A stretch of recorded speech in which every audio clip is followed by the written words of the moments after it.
We're back. Welcome to Catch the Craze podcast. I am your host with the most, Sam the Crazy Man Ver, and I am with George, the dreamer, Medina. You know, Down with the King. You wanna be down with the King. You wanna be.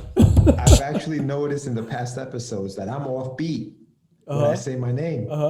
And it's because I can't hear the beat. No. So I'm trying to time it, and I'm not timing it right. That's why I delayed it a little bit today to try to get the timing right. I'm probably still off, but whatever. What's going on, Sammy? Sammy's doing well. Can't you tell? Sammy's doing well. All right, good for you. Welcome, everybody. Welcome everybody to the Welcome Craze. to another episode. Yes, episode what? 215. Episode 215. Yes. Today is December 11th. Yes. And we are having a guest by the name of Rusty Gilligan. Now sit right back and we'll hear a tale of a faithful trip. I wonder how many times he's had that in his life. Really, Gilligan's Island? I wonder how many times he's heard that. With a tiny sailor man, skip a brave and shore, like castaways that save one day, a 3-hour tour.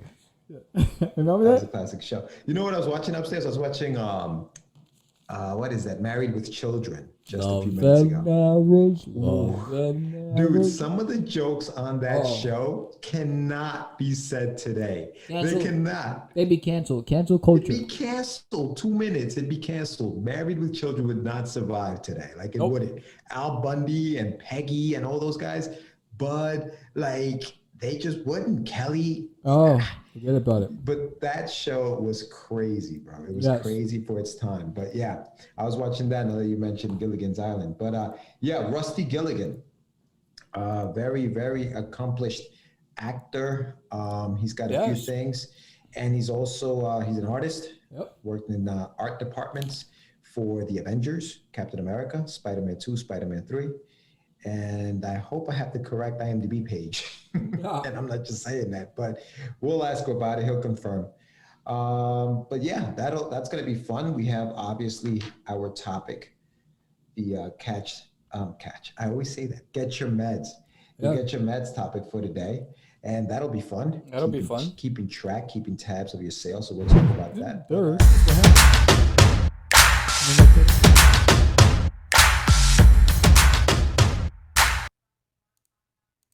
So, screw it.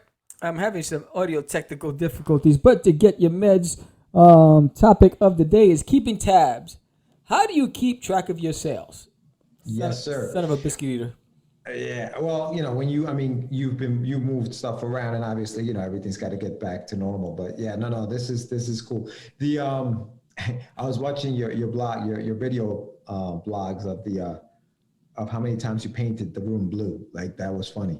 But yeah, so there's been a lot of changes. We moved, obviously the studio has been moved from upstairs to downstairs. And so some of the stuff that was seamless before, Sam's getting the kinks worked out, which is fine. I mean, we'll get it. But anyway. You know, and I should have learned, I said it before, you know, when I was watching Joe Rogan uproot from California to Texas, he was having mic issues and technical issues. And I also watched Valuetainment, and they you know, so I've been trying to work out the kinks. I just figured out one of the issues we had yesterday with the big screen.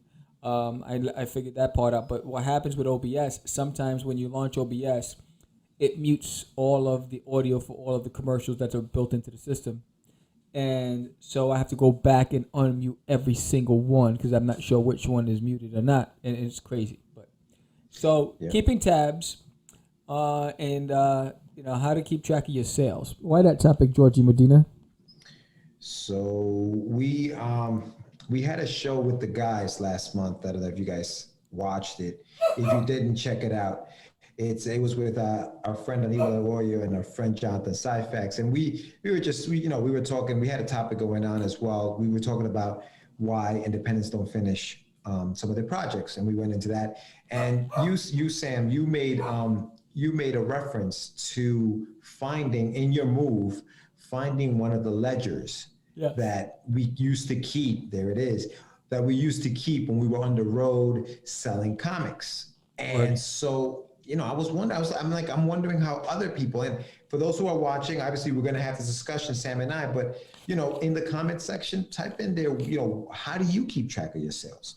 Whether it's comics, whether it's digital, what do you use? What do you do? So yeah, I thought that was interesting, Sam. So what do you have there? Tell us a little bit about So how this we used to first keep one, that. if you can see the first one, that's 2004 Big Apple Comic Con, and that was tracking the sales of the different titles. So we had Rush, we had Cosmic Wars, we had the preview book, we had trading cards and pinups. So that was what our way. So based on that event, we sold 19. Is it 5, 10? 19,000, right? 19,000 6, books. 12, 18, 22 issues of, and I did that. 22 issues of Rush 5377, 36 issues of Cosmic Wars, 9 issues of the preview book, 1 pack of trading cards, and 1 pinup. That's what we sold. Oh, this is Wizard World Chicago. This is Wizard World. Killing it. We were killing the game. Yeah, we were getting slaughtered. So now, mind you, so if you think about it, right? So the books, that's 858 and 9. What is that? 67. 67 issues at $3 a pop, right? So 7 times 2 is 21. 6 times 3 is 12, 18, whatever. So about 200, whatever. I don't know. So, mind you, we paid for airfare, hotel, travel, food, the table, the printing of the books, all that stuff. We were in the red, but we thought we were the bum because we were at Wizard World Chicago. Terrible, just terrible. So, Rusty, for the audience who are catching up with us and you for the first time, who are you and what do you do? Well, I consider myself an entertainer. I've started out as a child actor and dancer. I was on TV and I was in films a lot. Later, I had gotten into the radio. I had been into comic book and trading card illustration for many years.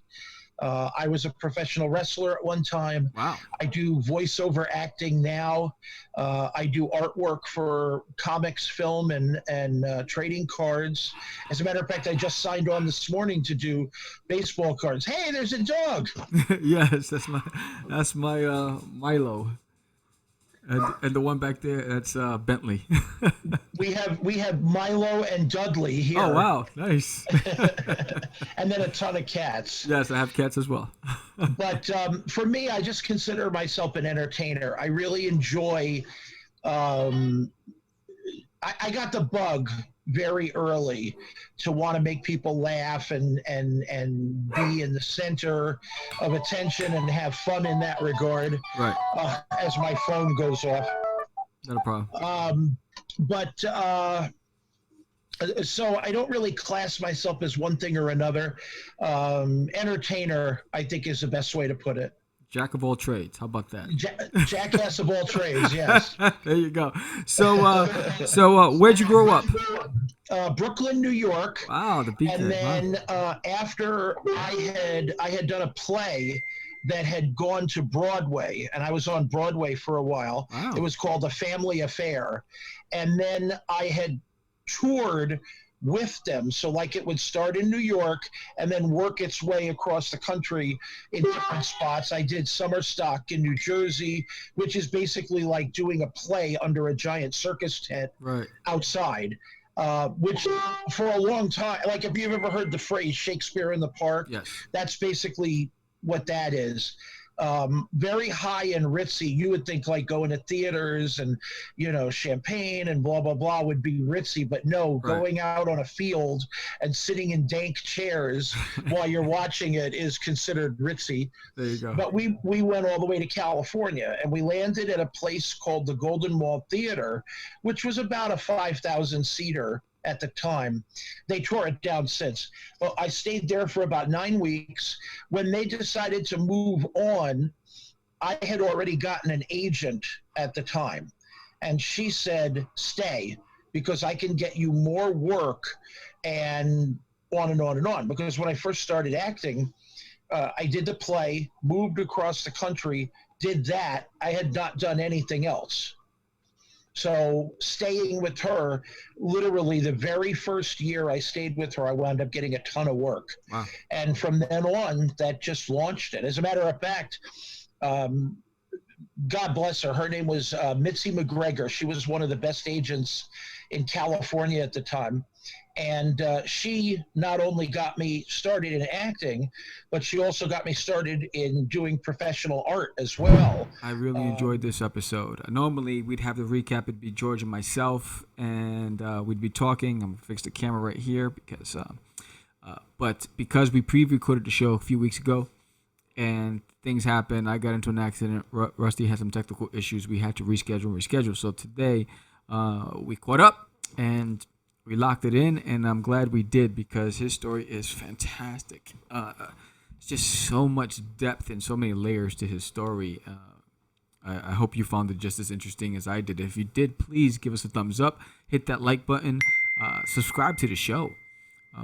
We really do appreciate it. This show is for artists, by artists, and for the indie creators out there. And so what's coming on down the pike? The Kickstarter, guys. We're excited because we received all the merchandise. So all the books came in, the stickers came in, the posters came in, and we are now just waiting for the shirts for the Dreamer level subscribers. And everything will be shipped out by next Friday. We're hoping to get it to you by Christmas. Remember on the Kickstarter, we said February, all of the backers would get their rewards in February. You're actually going to get it 2 months in early. That's how we do. So check out the promo that I did on how we're packaging it. So we're really putting some care into packaging it for you, for all of you pledges out there. The books, those of you who are getting the physical hard copies are going to be bagged and boarded. They go into a cardboard envelope, which goes into a bubble wrapped envelope. So you get multiple layers of protection. The sketch cards go into a hard plastic case. Those are protected. The t-shirts will get wrapped in plastic into the bubble wrap. So we're really putting a lot of care and thought into making sure that you get your money's worth. And we do appreciate you. And we hope you like the book enough that on January 14th, when we launch, I'm hoping that it's 14th or 16th. I think it's the 14th. When we launch our second Kickstarter for issue number 2 of Catch the Crazees, that you support us then as well. Check out the Crazy 10 Less. Check out what's in the box. And also, today happens to be my first official day as an unemployed entrepreneur. So if you know, I announced that the company that I was employed with went belly up. And I've been working since I was 12, and I've been doing this on the side. I've been doing my comics and podcasting on the side. Now today is the official day where I'm doing it 100%. So look for the daily vlogs, which will start next Sunday. And look for some really important stuff that's going to be coming down the pike from Catch the Craze. So I'm Sam the Crazy Man Vera. Thank you for watching. That was Rusty Gilligan. Man's amazing. I wish you nothing but success. Have a safe and happy holiday weekend. You so crazy.